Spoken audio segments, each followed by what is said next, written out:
Ya.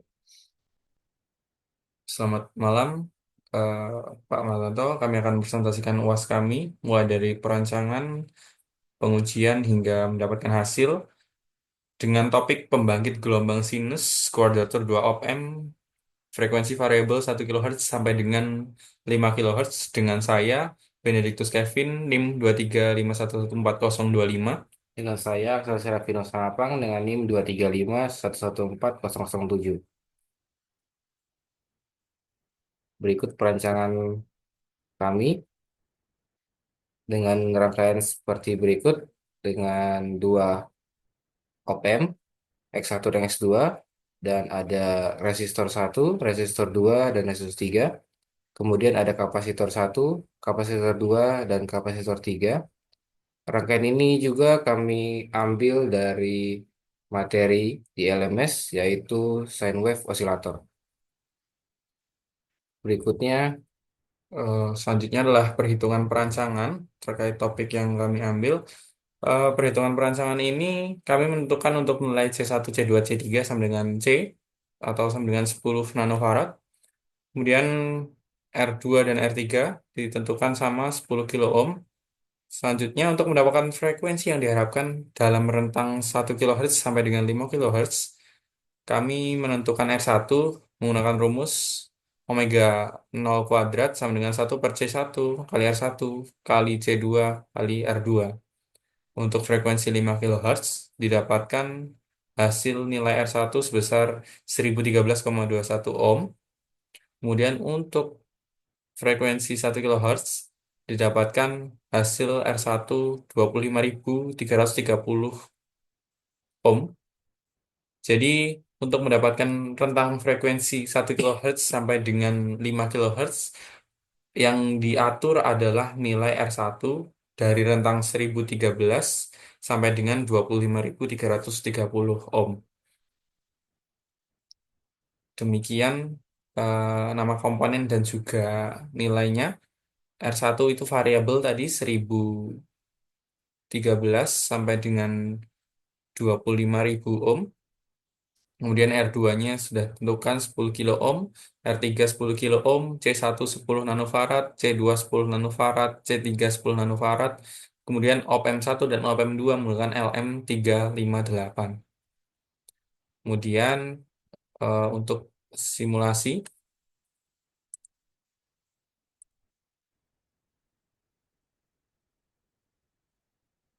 Ada simulasi dengan nilai komponen yang telah kami tentukan tadi.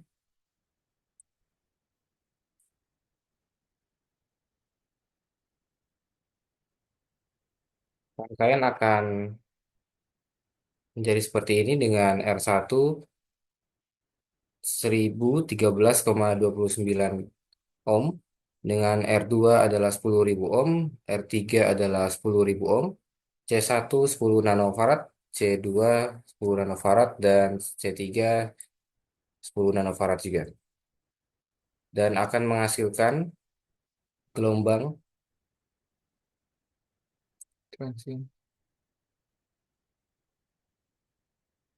seperti ini, dan jika diperbesar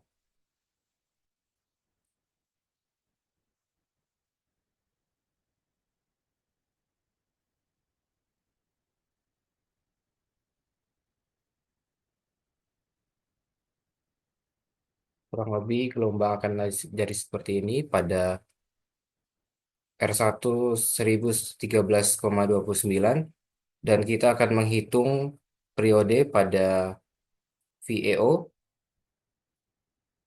Periode tersebut berkisar sekitar 200 mikro. Hmm, terus. Kemudian untuk mempersingkat waktu, kami telah melakukan percobaan sebelumnya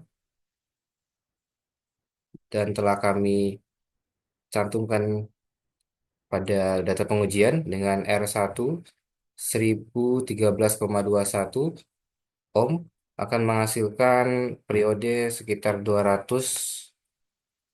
mikro, dan R17000 dengan mengganti R17000 ohm akan menghasilkan periode sekitar 530 mikro. Dengan kemudian R1 13.000 ohm akan menghasilkan periode sekitar 730 mikro. R1 19.000 ohm akan menghasilkan periode 870 mikro. Dan yang terakhir R1 25.330,29 ohm akan menghasilkan periode sekitar 1 mili.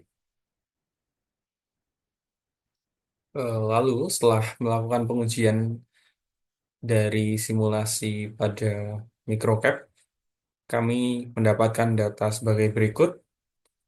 Dengan R1 25.330 ohm didapatkan periode sekitar 1000 mikrosecond. Nah, dari 1000 mikrosecond didapatkan frekuensi, yaitu satu per periode, dapatkan frekuensi 1000 Hz. Begitu seterusnya hingga R1 bernilai 1013,21 didapatkan periode sebesar 200 mikrosecond dan frekuensinya adalah satu per periode yaitu 5000. Jadi rentang R1 yang telah ditentukan tadi dari 1013 hingga 25.000 ohm akan mendapatkan frekuensi variabel yang diharapkan yaitu dari 1000 ohm, 1000 kilohertz, 1000 Hz sampai dengan 5000 Hz. Berikut adalah grafik yang didapatkan dari data yang telah diperoleh dari hasil pengujian. Grafik terjadi penurunan yang konstan oleh karena nilai R1 yang semakin besar, maka frekuensinya akan semakin kecil. Demikian grafiknya. Kemudian ini untuk perhitungan teorinya, untuk membandingkan antara pengujian dan perhitungan teori. Untuk perhitungan teori dengan nilai C1, C2, dan C3 yaitu sama dengan C sebesar 10 nanofarad dan R2 sama dengan R3 sama dengan R sebesar 10 kilo ohm. Dengan R1 25.330,29 ohm kita masukkan dalam rumus 2pi kali F dalam kurung pangkat 2 sama dengan 1/C1 kali R1 kali C2 kali R2 akan menghasilkan nilai frekuensi sebesar 1000 Hz. Kemudian kita mengambil R1 di bagian tengah yaitu 13.000 ohm. Kita masukkan lagi ke dalam rumus yang sama akan menghasilkan frekuensi sebesar 1395,88 Hz. Kemudian kita ambil resistor yang paling kecil yaitu R1 sama dengan 1013,21 ohm. Dengan masukkan di rumus yang sama akan menghasilkan frekuensi sebesar 5000 Hz. Oke, data percobaan melalui simulasi sudah cukup sesuai. Hasil yang didapatkan hampir-hampir sama dengan pengujian dan juga teori. Dalam grafik R1, hubungan R1 dengan frekuensi, grafik tersebut menunjukkan tren menurun. Kemudian R1 merupakan komponen utama rangkaian osilator yang berfungsi untuk mengukur frekuensi keluaran, untuk mengatur frekuensi keluaran. Peran R1 sangat penting karena langsung mempengaruhi proses pengisian dan pengosongan pada kapasitor. Dengan persamaan berikut, F sama dengan 1/2pi kali R1C. R1 bekerja sama dengan kapasitor membentuk konstanta waktu yang menentukan kecepatan osilasi. Ketika R1 lebih kecil, akan didapatkan periode yang lebih kecil, sehingga kapasitor lebih cepat mengisi dan frekuensi akan lebih tinggi. Namun ketika R1 lebih besar, didapatkan periode yang lebih besar juga, dan kapasitor lebih lambat mengisi. Frekuensinya akan menghasilkan frekuensi yang lebih rendah. R1 berada di jalur utama yang mengontrol arus ke kapasitor. Ini akan membuatnya menjadi faktor penentu utama dalam siklus osilasi, dan R2, R3 berfungsi untuk menjaga kestabilan pengaturan sinyal dalam rangkaian.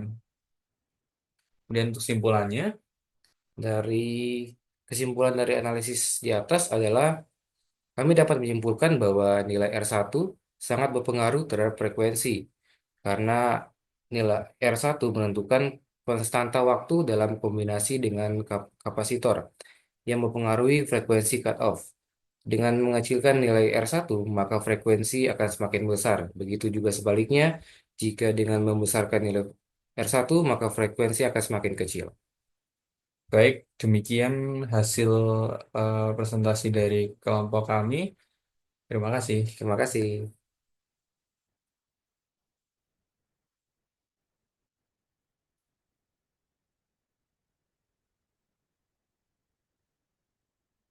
Nggak bisa stop.